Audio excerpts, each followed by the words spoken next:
የዛሬውን ክላስ አብረን እናያለን። እንግዲህ ስለ ጽድቅ አይተናል ላስት ዊክ። በክርስቶስ ስላለን ማንነት ክርስቲያን ሰው ማን ነው ተብሎ ሲጠየቅ መመለስ ያለበት ሰው ብሎ አወቃቀር አይደለም የሚል ነገር ተነጋግረናል።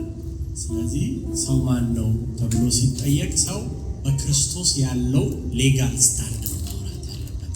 ክርስቶስ ውስጥ ያገኘው ጻድቅ ነኝ ብሎ እኔ በክርስቶስ ያገኘሁት ልጅነት ይሄ ነው ብሎ ያንን ነው እንጂ ማውራት ያለበት የሰው አወቃቀር ሰው መንፈስ፣ ነፍስ፣ ስጋ ሙሉ ሰው ብለን ላስት ዊክ አውርተናል። ሰው መንፈስ ነው፣ ነፍስ አለው፣ በስጋ ውስጥ ያድራል የሚለው አስተምሮ ምንድን ነው የሚሉትን አደጋዎች አይተናል።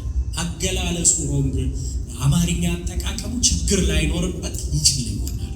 ነገር ግን ሰው መንፈስ ነው፣ ነፍስ አለው፣ በስጋ ውስጥ ያድራል የሚለው ትምህርት አገላለጽ ስቴትመንት 3 አደጋዎች አሉት ብለን አንስተን ባለፈው ተነጋግረናል። ስለዚህ እሱን ወደ ኋላ አልመለስም። ዛሬ ግን የተጠየቁ ጥያቄዎችን ለመመለስ 2 ወሳኝ ተርሞችን ቀድመን ማየት አለብን። አንደኛው ሞት ነው፣ ሁለተኛው አዲስ ፍጥረት ነው። ሞት ማለት ምን ማለት ነው? በብሉይ ኪዳንም በአዲስ ኪዳንም ምንጩን የግሪክ ፍቺ ወርዶቹን ስንጠቀም ኔክሮስ እና ታንቶስ የሚል ቃል ይጠቀማል። በአዲስ ኪዳን ግን ኔክሮስ የሚለውን ቃል ሞት ብሎ የሚጠቀመው። ሞት ማለት መለየት ማለት ነው። ስለዚህ ሰው ከእግዚአብሔር ሲለይ ምን ተባለ? ሞተ የሚለውን ነገር ዲፋይን ያደርጋል። ይሄኛው ኔክሮስ የሚለው ሞት ብሎ በግሪክ የተጠቀመው ቃል ግን መለየት ሆኖ ንቁ ያልሆነ ኃይል ወይም እንቅስቃሴ ያጣ፣ ግንኙነቱ የተቋረጠ ኢንአክቲቭ ነው፣ ሰፓሬትድ ነው፣ ዲቮይድ ኦፍ ስፒሪቹዋል ላይፍ ዲቮይድ የሆነ ብሎ ያስቀምጣል። እንግዲህ ይሄ ምን ማለት ነው? ጨርሶ ወደ አለመኖር የተለወጠ ማለት አይደለም። ነን ኤግዚስተንስ አይደለም የተጠቀመው። ይሄ ሐሳብ የት ነው የምናገኘው? በኤፌሶን ምዕራፍ 2 ቁጥር 1 ላይ በበደላችሁና በኃጢአታችሁ ምን ነበራችሁ ይላል? ሙታን ነበራችሁ። which means disconnected ሆናችኋል። በምን? በበደልና በኃጢአት ምክንያት እንጂ ጨርሶ ኤግዚስተንሳችሁ የጠፋ አይደለም። ይሄንን ያብራራውበት ሪዝን ጥያቄዎቹን እየመለስኩ ስመጣ በደንብ እንዲገባችሁ የምፈልገው ነገር ስላለ ነው። ስለዚህ የሰው ልጅ መንፈሳዊ ማንነቱ ጨርሶ ጠፍቶ አልነበረም። ይልቁኑ እግዚአብሔር ሕይወትና ብርሃን ያ የእግዚአብሔር ብርሃንና ሕይወትን ግን ፊል እንዳያረገው እንዳይሰማው ምን አድርጓል? ዲስኮኔክት አድርጎ ነበር። አዲስ ፍጥረት የሚለው ደግሞ ካኒዮስ ኬቲሲስ የሚል የግሪክ ቃል ከሁለት ቃል ነው የሚጠቀመው። አዲስ ፍጥረት የሚለውን ሐሳብ ማለት ነው። ኒዮስ እና ካኒዮስ የሚል ቃል ይጠቀማል። አዲስ የሚለው ኒዮስ ማለት በዘመን ወይም በጊዜ ሂደት አዲስ የሆነ ማለት ነው። ኒው ኢን ታይም ነው፣ በጊዜ ሂደት ነው። ምክንያቱም ይሄኛው ብዙ ጊዜ አዲስ በሚል ይጠቀመዋል። ነገር ግን በዚህ በአንደኛ ቆሮንቶስ 5:17 ላይ ቆሮንቶስ ላይ ባለው ሐሳብ መሰረት ግን የሚጠቀመው ካኒዮስ የሚል ነው። አዲስ ብሎ በአይነቱ በባህሪው በጥራቱ ፍጹም ምን የሆነ አዲስ የሆነ ኒው ብራንድ ነው። ያልነበረ ይሄን ነው የሚጠቀመው። ማንም በክርስቶስ አዲስ ፍጥረት ሆኗል ሲል የነበረውን ጠግኖ አይደለም እዚህ ያስቀመጠን። በክርስቶስ ሜንቴናንስ አልተሰራብንም። ተቋርጦ ነበር የሆነ ነገር ጥገና ተደርጎ አይደለም የተቀጠለው። ከክርስቶስ ጋር አብራችሁ ምን ብላችኋል የሚል ቃል አለ። ተሰቅላችኋል። አሮጌውን ኦልሬዲ ምን አድርጎታል? ሰቅሎ ገሎታል። እና በክርስቶስ አዲስ ነው የፈጠረው። እስኪ አሜን በሉ። ዲፊኒሽኑ ይሄ ነው። እነዚህ ሁለት ነገሮች ስናስታርቅ ሜንቴን አላረገም፣ ሪፎርም አላረገም።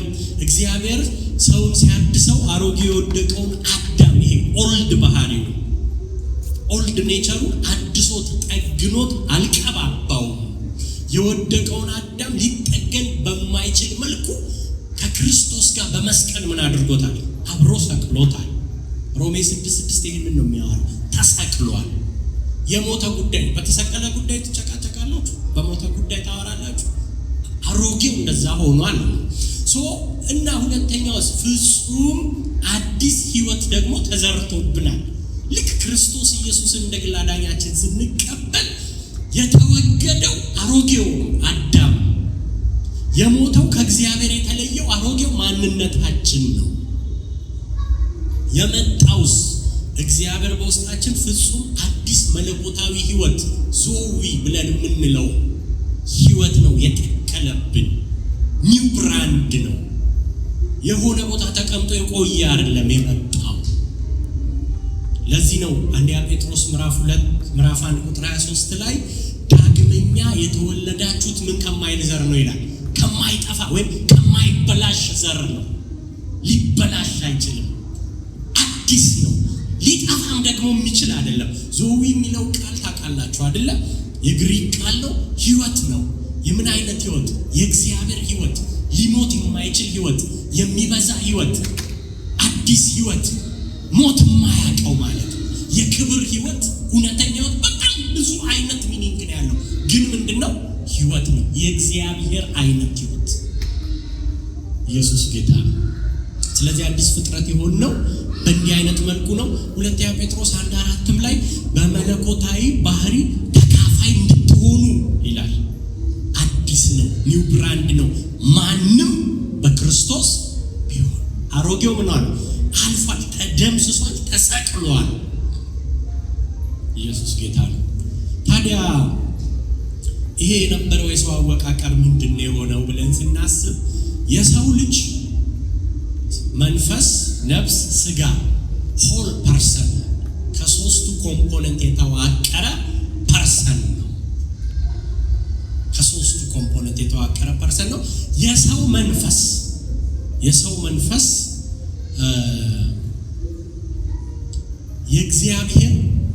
የእግዚአብሔር ህይወት የሚቀመጥበት ቨስል ነው ማለት ነው። እግዚአብሔር ራሱን ኮሚኒኬት የሚያደርግበት በሰው ውስጥ ራሱን የሚያስቀምጠው ምን ላይ ነው? የሰው ምን ላይ ነው? መንፈሱ ላይ ነው። ነፍሱ ላይና ስጋው ላይ አይደለም፣ መንፈሱ ላይ ነው የሚያስቀምጠው። በክርስቶስ ዳግም ስንወለድ እግዚአብሔር አሮጌውን አሰራር አስወግዶ በዚያ አዲሱን ህይወት ዞዌን በዛ በመንፈሳችን ላይ ምን አደረገው? አስቀመጠው እያለ ያለው አዲስ ነው። አዲስ መንፈስ፣ ቅዱስ ህይወት፣ አዲስ ተፈጥሮ ነው ያስቀመጠው ማለት ነው። ለምሳሌ ብዙ አንዳንድ ምሳሌዎች እዚህ ላይ መጠቀም ከባድ ቢሆንም በቤታችሁ አምፖል ይቃጠላል። አምፖል ሲቃጠል አምፖሉን ጠግናችሁ ትሰሩታላችሁ ወይስ ኦልሬዲ ሞቷል አይደል? ማብራቱን አቁሟል። የአምፖል ዋና ጥቅሙ ምንድነው? ማብራት፣ ብርሃን መስጠት ነው። ስለዚህ ሌላ አምፖል አምጥታችሁ ገጥማችሁ ፓወሩ ምን ታረው አለ እኮ መብራቱ ቤታችሁ ድረስ አለ። አምፖሉን ግን ምን አላረገም? ኦልሬዲ ዲስኮኔክት አድርጓል፣ ተለይቷል። ዘ ሴም ቲንግ አዲስ አምጥታችሁ ያለው ብርሃን ምን ያደርጋል? ይቀጥላል ማለት ነው። ኔክሮስ ከምንጩ ከኃይሉ ተለይተን ነበር፣ ሞተን ነበር። ዳግም ግን ያን የተበላሸ አሰራር አውልቆ ጥሎ አዲስ መለኮታዊ አዲስ ህይወት የእግዚአብሔር ህይወት በውስጣችን አስቀምጧል ማለት ነው። ስለዚህ የሞተው መንፈሳችን ከእግዚአብሔር ህይወት ምን ብሎ ነው? ተለይቶ ነው። ከእግዚአብሔር ህይወት ተለይቶ ነው። ለእግዚአብሔር ብርሃን አቅማቶ ነው። ለእግዚአብሔር ብርሃን አቅማቶ ነው። አሮጌው ህይወት በክርስቶስ መስቀል ላይ ተገድሎ በውስጣችን ፍጹም አዲስ የማይበላሽ መለኮታዊ ዘር ተቀምጧል ማለት ነው። ስለዚህ የታደስን አይደለንም፣ ሪፔር ሜንቴን የተደረግን አይደለንም የሚል ሐሳብ እንድትይዙ እፈልጋለሁ። ወደ ጥያቄዎቹ ሊሄድና የመጀመሪያው ጥያቄ የሰው ልጅ አወቃቀር በሁለት ይከፈላል። ዳይኮቶሚና ትራይኮቶሚ ለአመላለስ እንዲመች አድርጌ ከሱ ልጀምር። ዳይኮቶሚ ግን በደንብ አልተብራራም። ትራይኮቶሚ ላስት ዊክ በደንብ ተብራርቶልናል የሚል ጥያቄ አለ። እንግዲህ ትራይኮቶሚ ማለት ከሁለት የግሪክ ቋንቋ የመጡ ናቸው። ትራይ እና ተምኔን የሚባሉ ናቸው። ትራይ ማለት ሶስት ማለት ነው። ተምኔን የተከፋፈለ ማለት ነው፣ መከፋፈል ማለት ነው። እነዚህ የግሪክ ቃል እንግዲህ በሶስት ልዩ አካል የተገነባ ነው። መንፈስ ነው፣ ነፍስ ነው፣ ስጋ ነው ብሎ የሚያስተምር ይሄንን የሚያስተምር ነው። ለዚህ ደግሞ መነሻ በአንደኛ ተሰሎንቄ ምዕራፍ 5 ቁጥር 23 ላይ መንፈሳችሁን፣ ነፍሳችሁን፣ ስጋችሁን ምን ያድርግ በጌታችን በክርስቶስ ኢየሱስ በሚመጣበት ጊዜ ያለ ነቀፋ ምን ይበል ይቀደሱ አይደል ይጠብቅ ያለ የሚናገረው ክፍል ነው። ዕብራውያን 4:12 ላይ የእግዚአብሔር ቃል ሕያው ነው ይልና ነፍስን መንፈስን ጅማትን እስኪለይ ድረስ ጅማት የሥጋ አካል ነው ቦዲ ሆነ እስኪለይ ድረስ ብሎ ያስቀምጣል። በዚህ መሰረት ስጋችን ወርልድ ኮንሽስ ነው። ይሄንን ምድር አክሰስ የምናደርገው በምናችን ነው? በቦዲያችን ነው። ቦዲ ከሌለ እዚህ ቁጭ ማለት መነጋገር፣ መግባባት፣ መብላት፣ መጠጣት፣ ማየት፣ መስራት ኤቭሪ ማምለክም ጭምር ቸርች መመላለስም ጭምር ምን አለ አንችልም። ወርልድ ኮንሽስ ነው ቦዲያችን። የሚያስተምረው ትራይኮቶሚ ይሄን ነው። ነፍሳችን ግን ሰልፍ ኮንሽስ ነው። ፈቃድ አለው፣ ስሜት አለው፣ እውቀት አለው።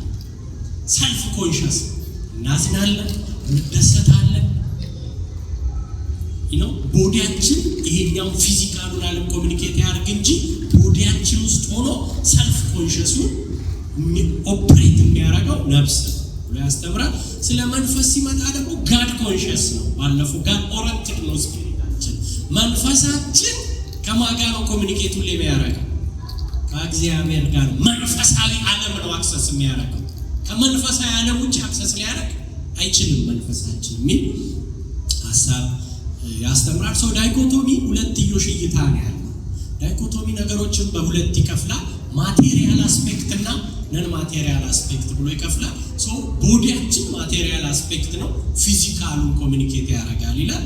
ነን ማቴሪያል ነው፣ መንፈስና ነፍስ አንድ ናቸው፣ ሰብስታንሱ አንድ ነው ብሎ ያስተምራል።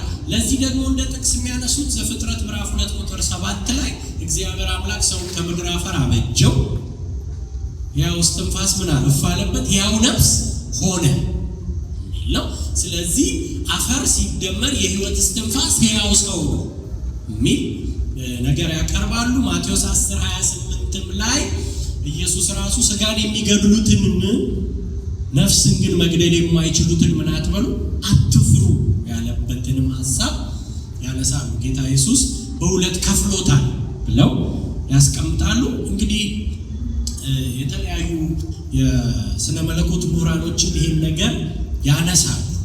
ስለዚህ ይሄ ብቻ ሳይሆን ዳይኮቶሚ በአጠቃላይ ነፍስና መንፈስ አንድ ናቸው ወይስ ሁለት ናቸው ለሚለው ቀጥታኛና አጭር መልስ ነፍስና መንፈስ ሁለት የተነጣጠሉ አካላት አይደሉም ብሎ ነው የሚያምነው።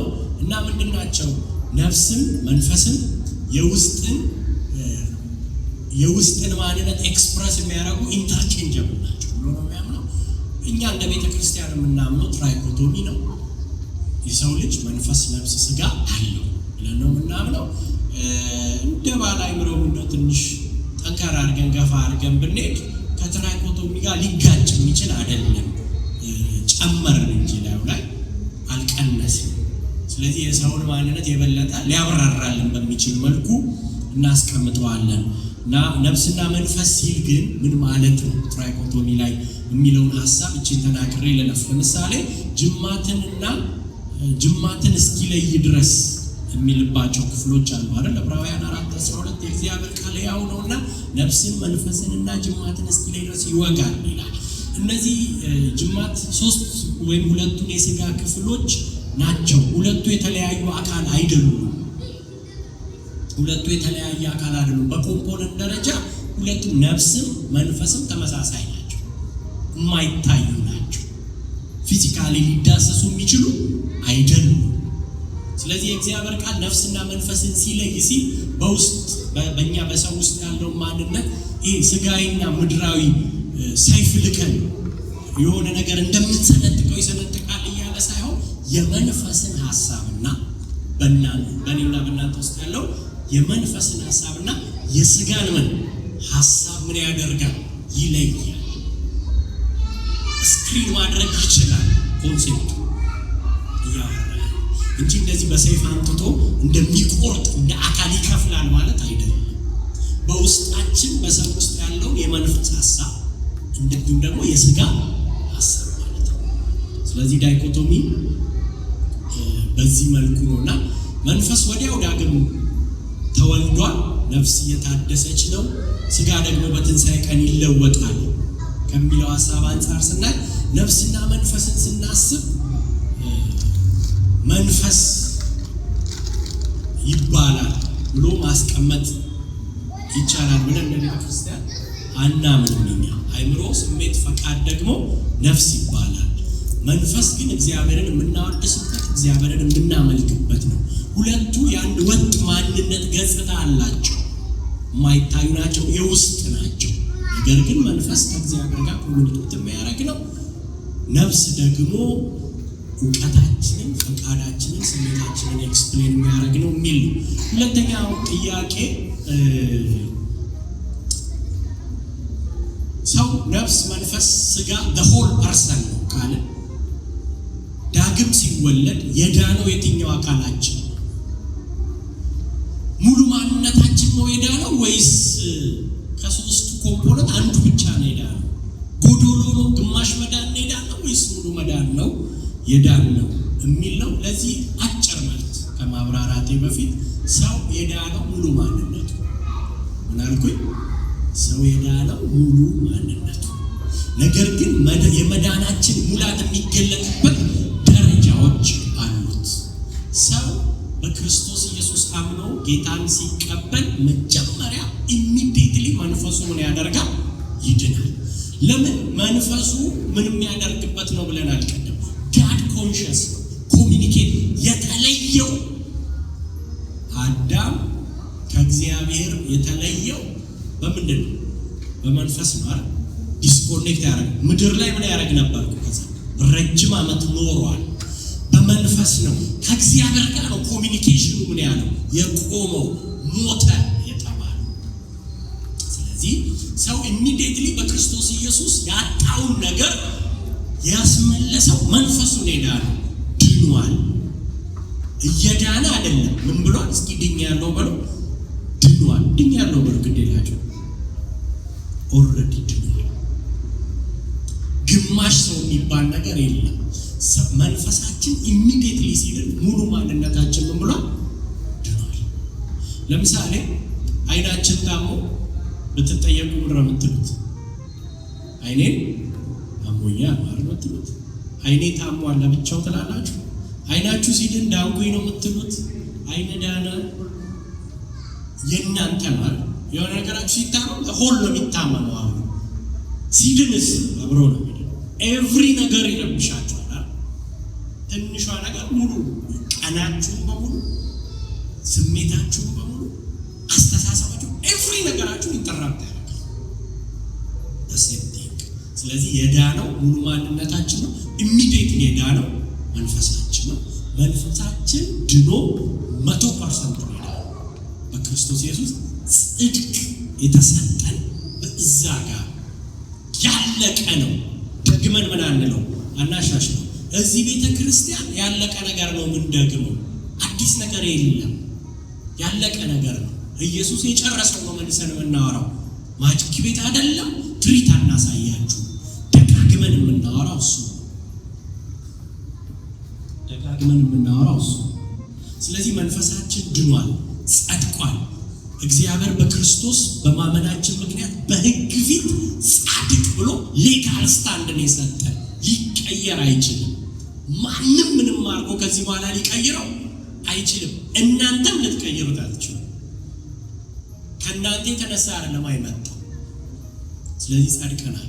ነፍሳችን ግን ስንጸድቅ ሰው ባይተወይ አድጎ ነው የሚወለደው ወይስ ተወልዶ ነው የሚያድገው? አድጎ ተወለደ ይባላል። እዚህ ቤተ ክርስቲያን ለመጽደቅ የመጣ ማንም ሰው የለም። ለመዳንም የመጣ ማንም ሰው የለም። ድኗል። በክርስቶስ ኢየሱስ ያመነ ድኗል።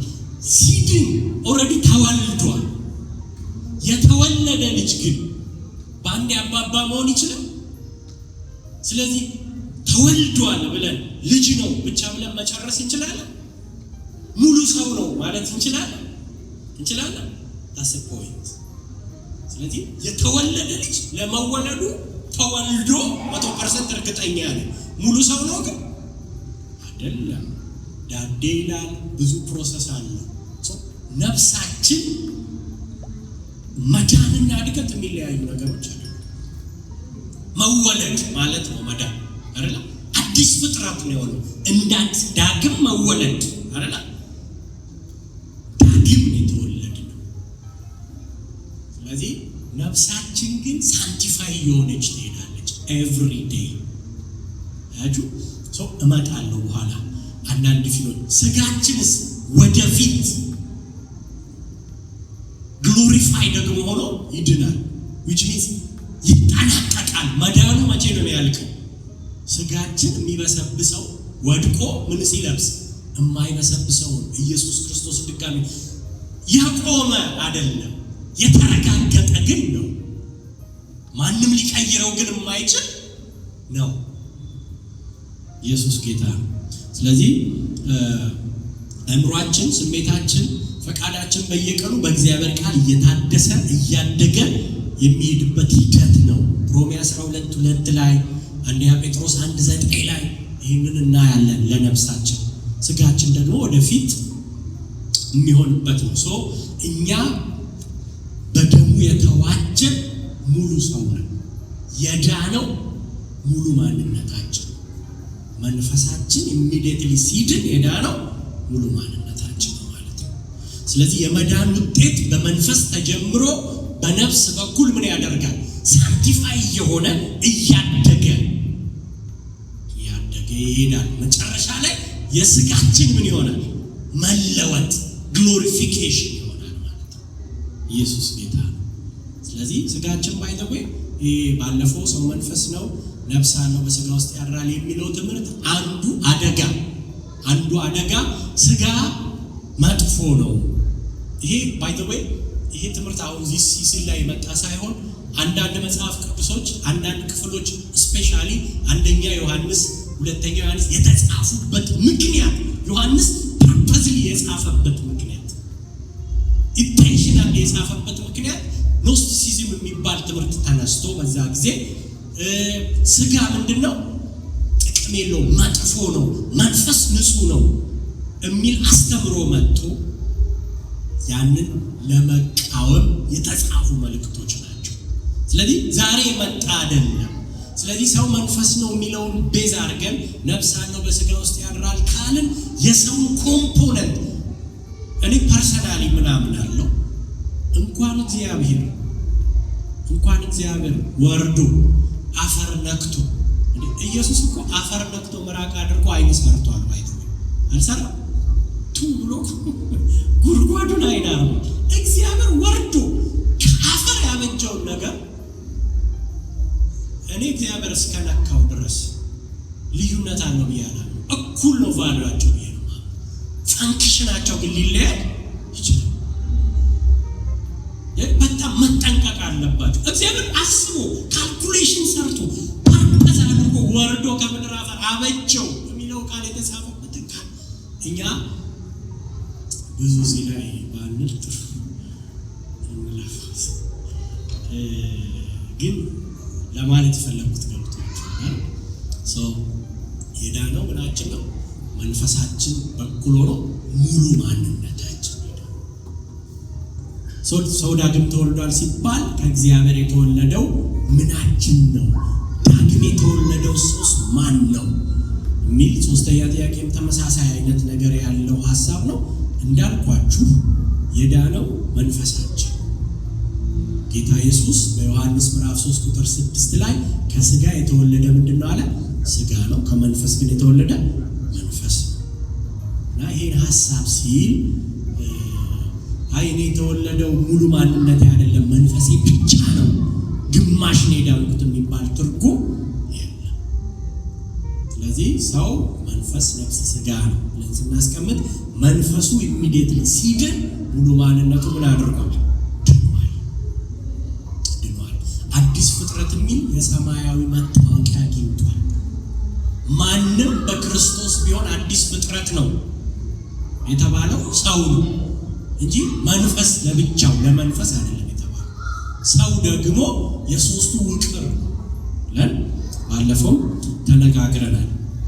ስለዚህ እያንዳንዱን ሐሳብ ስናይ ግን መዳን ሲባል አብዛኛውን ጊዜ አይምሯችን ውስጥ የሚመጣ አንድ ነገር አለ። እሱ ክላሪፋይ ላድርግ። ከሲኦል ማምለጥ መዳን ሁሌ የምናስበው አይደለ? መዳን እሱ ብቻ ነው። ነፍሳችን እየዳነች ነው የሚለው ትርጉም ለብዙዎች አይመችም። እንዴ መዳናችን አልተጠናቀቀም እንዴ? መንፈሴ ድኗል ካልኩ ሁለመናዬ ድኗል ካልኩ መንፈሴ እየዳነ ነው እንዴት ይባላል? ድኛለሁ እየዳንኩ ነው ድናለሁ እንዴት ይባላል? ትንሽ አማርኛው ከበድ ይላል። መዳን በራሱ ምን ማለት ነው? ኦፍ ኮርስ የተጠናቀቀ መዳን ነው። 100% ድነናል። መንፈሳችን ኢሚዲየትሊ ድኗል። ጻድቀናል። ነፍሳችን እየዳነ ነው የሚለው ሐሳብ ታዲያ ምን ማለት ነው የሚለው መዳን የሚለው የግሪክ ቃል ሶዞ ወይም ሶቶሪያ የሚል ቃል እና ከሲኦል ማምለጥ ባለፈ ምን ማለት እንደሆነ ታውቃላችሁ? ትርጉሙ ኦፍ ኮርስ አንዱ ከሲኦል ማምለጥ ነው። ሁለተኛው መፈወስ ነው፣ ነፃ መውጣት ነው፣ ዲሊቨረንስ ነው፣ መታደስ ነው፣ ወደ ፍጹምነት ማደግ ነው፣ ግሮዝ ነው። ለዛ ነው ቁጭ ብለን ስፒሪቹዋል ግሮዝ የምንማርበት ሪዝን መዳን ምን የሚያደርግ ነው? እድገታችንን ይዞ የሚቀጥል ነው። ተወልደናል እርግጥ ነው፣ ግን ደግሞ ወደ ሙሉነት ምን ማድረግ አለብን? ማደግ አለብን። ስለዚህ ነፍሳችን እየዳነ ነው ማለት ነፍሳችን አይምሯችን ማለት ስሜታችን፣ ፈቃዳችን እየታደሰ ነው፣ እያደገ ነው፣ እያወቀ ነው። ከአሮጌው የምድር አስተሳሰብና ቁስ ምን እያደረገ ነው? እየተፈወሰ ነው፣ እየተቀደሰ ነው፣ ሳንቲፋይ የሆነ ነው። መቀደስ ማለት ምን ማለት ነው? መለየት ነው። እና እንደ ማጂክ በተን የሆነ ነገር አድርጎ እግዚአብሔር እንትን እያደረገ አይደለም፣ እየለየን ነው የሚሄደው። ባይ ዘ ዌይ ዲሊቨረንስ ፕሮሰስ ነው። እኛ ብዙ ጊዜ ዲሊቨረንስ ብለን የምናስበው ሶስት ጌጮ የሚለውን አጋንንት ብቻ ነው አይደለም። ከዛሬ 5 ዓመት ከነበራችሁበት አስተሳሰብና ህይወት ማለት በብዙ መንገድ በእግዚአብሔር ቃል ምን ሆናችኋል? ዲሊቨር እየሆናችሁ መጣችሁ። ነፃ መውጣት ማለት ስለዚህ ከስጋ የተወለደ ስጋ ነው፣ ከመንፈስ የተወለደ ግን መንፈስ ነው ብሎ ለኒቆዲሞስ ነው አይደል ኢየሱስ ክርስቶስ ይሄንን የተናገረው። የመወለድ አይነቶችን ምንጭ አድርጎ ነው ግልጽ ያደረገለት። ከስጋ የተወለደ ስጋ ነው ሲል ኤግዛክትሊ ከፍለሽ ከእናትና ከአባቱ የተወለደ ሰው ፍጥረታዊ መወለድ ስጋ ነው። በተፈጥሯዊ መንገድ የተወለደ ማንነት ነው። ይህን ይዞት የሚመጣው ምድራዊ አካል ነው። ይበሰብሳል፣ ይታመማል፣ ይደክማል፣ ደግሞ ምን ያደርጋል? ተመልሶ ወደ አፈር ይገባል። ከስጋ መወለድ መጨረሻው ይሄ ነው እያለ ያስረዳው። ከአዳም የወረስነው ነው። የወደቀ ምንድን ነው? ማንነት ነው። አሮጌ ነው። የኃጢአት ባህሪ ነው ያለው። ስጋ መወለድ ምድራዊ ማንነትን ብቻ ነው የሚሰጠን። ከእግዚአብሔር ጋር ሊያገናኘን አይችልም። ይሄ ነው ኮንሴፕቱ። ከስጋ የተወለደ ስጋ፣ ከመንፈስ ግን የተወለደ መንፈስ ነው። ቦርን ኦፍ ዘ ስፒሪት ማለት ምንድን ነው ሲለው መንፈሳዊ መወለድ ነው። ይጠይቀዋል ኒቆዲሞስ፣ ድጋሜ እናቴ ማህፀን ገብቼ ከዚህ በኋላ ወላድ ሲሉ ኖ በመንፈስ ነው አይደል? ምንጩ እናትና አባት ሳይሆን የዚህ የመወለድ ምንጭ እግዚአብሔር መንፈስ ቅዱስ ነው።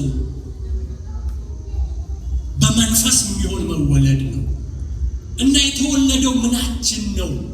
በዛ ወቅት የተወለደው ምናችን ነው? ቁሳዊ የሆነው መንፈሳችን የተወለደው። ሪጀነሬት እና ኒው ክሪኤሽን አይጋጭም ወይ? እዚህ ጋር ወርዱ ራሱ አይጋጭም። ሪጀነሬት ማለት ቅጽበቱ ነው፣ ሞመንቱ። በጣም ምሳሌ መጠቀም አስቸጋሪ ቢሆንም ግን ላሳያችሁ። ልክ ጽንስ ሲፈጠር በአንድ እናት ውስጥ አይደለም ያለውን ፕሮሰስ ታውቁታላችሁ እናቶች። ጽንስ ኢሚዲየትሊ ኮንሰፕሽን የሚፈጠርበት ሞመንት ሪጀነሬት ይባላል።